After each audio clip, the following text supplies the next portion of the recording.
Hey YouTube, Xros52 here, and I'm here to do a deck profile of my Lightsworn deck for this format, kind of using an idea that I took from, that I did a video about with Eccentric Boy and Lightsworns, and so I'm just going to jump right into it. Start off with 3 copies of Judgment Dragon. If you've been in the game long enough, you should know his effect, so going on. Then we're going to do the main tech of the deck, which is 3 copies of Eccentric Boy. If you don't know his effect, I'll say his. When you synchro summon using this monster, the other material is 1 in your hand. Its effect is negated on the field and cannot be activated on the field, and when it is removed from the field, it's removed from play.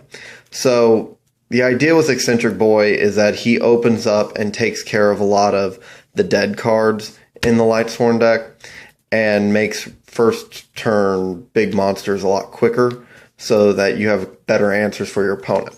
What's also great about Eccentric Boy is that his effect is a condition, so it cannot be effect veilered and it cannot be stopped by skill drain.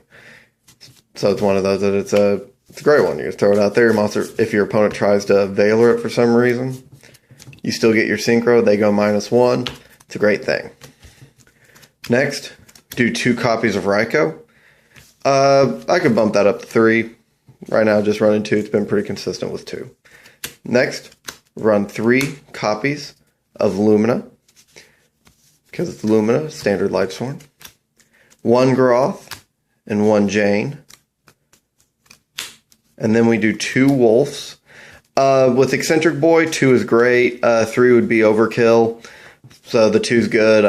You mill it a lot, but if it gets stuck in hand, you sync with it for some of the synchros that will show. Next, we run 3 copies of Lila. Lila is great this format because of the back row removal. Just a really powerful card all together. Just a good way to kind of throw out, that your opponent's back row early. Then we do 1 Aaron. And then the last Lightsworn we run is 3 copies of Celestia, the Lightsworn Angel. Now, Celestia's effect, not many are familiar with. It's when you tribute a Lightsworn to summon it, you send the top 4 cards of your deck to the graveyard, pop 2 cards on the field. It's a really great card with the Lightsworn effect and the popping effect, but the best part is that you can sync with Eccentric Boy to make level 8s. So I'll show you the choices that you have, but really the best choice you have is really a Red Dragon Archfiend. So it creates a 3k beater who has no effect, so you can still, set your Raikous and do other plays like that. On to the non-Lightsworn monsters. Run 1 Honest, 2 Veiler, 2 copies of Photon Thrasher for it builds Xyz, more synchro material for Eccentric Boy, and a 21 beater early.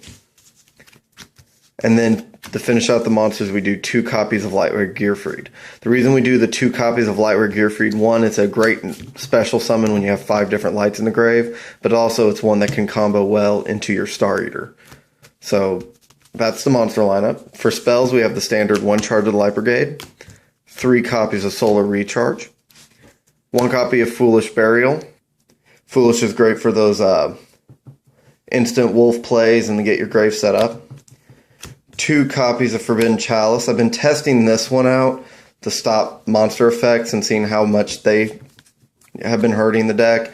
I think these are going to end up becoming 2 monster reincarnations, kind of to add more consistency to what gets into my hand.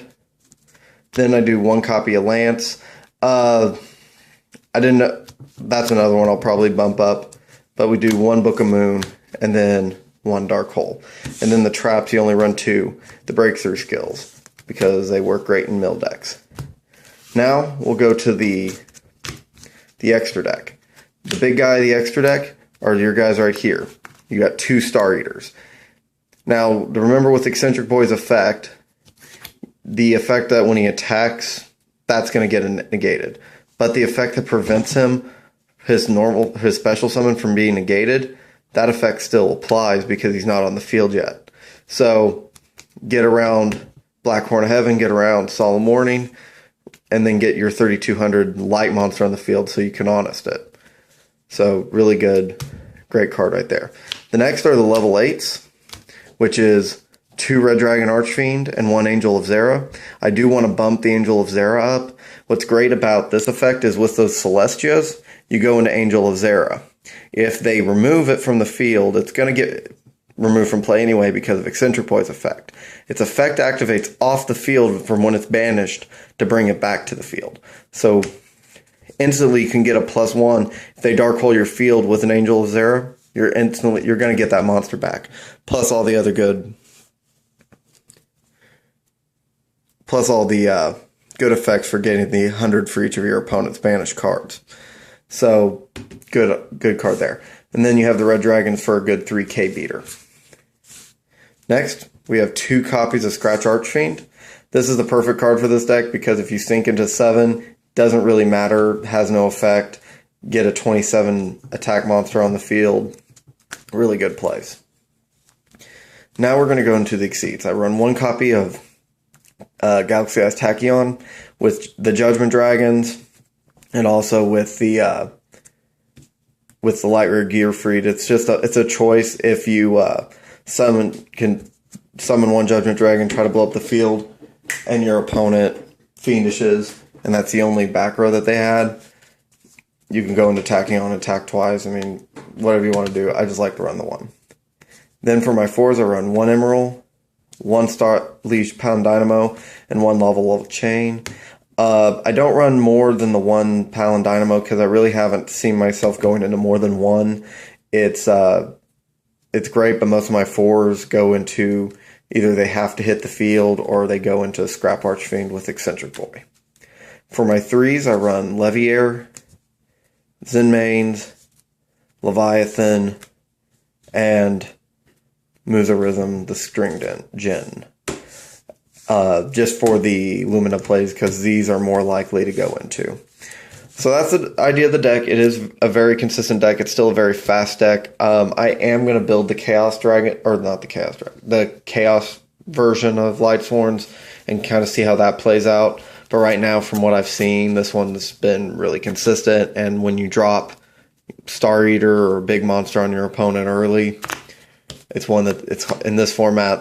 The faster you can be, the bigger it's going to be. So, that's my deck profile. Comment, subscribe, and I'll come at you later.